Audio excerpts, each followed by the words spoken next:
Hello everyone, in this video I will show you how to delete MetaMask account. For that, first of all, launch your MetaMask mobile application, then tap on the gear icon in the bottom right hand corner of the screen. Over here you need to tap on security and privacy, and here you will be able to see the option of reveal secret recovery phrase.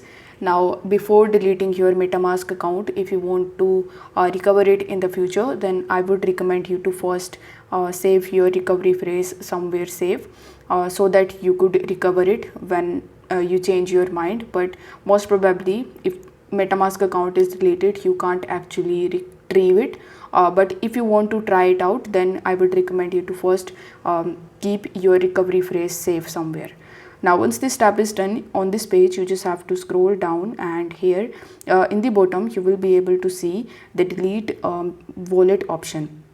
So you need to tap on delete wallet, and then it will ask you this pop-up to be certain that you are sure that you want to erase your wallet. So here you need to tap on I understand and continue. Then you just have to follow the process of deleting your MetaMask account successfully.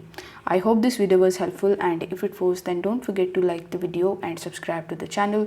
Thank you so much for watching.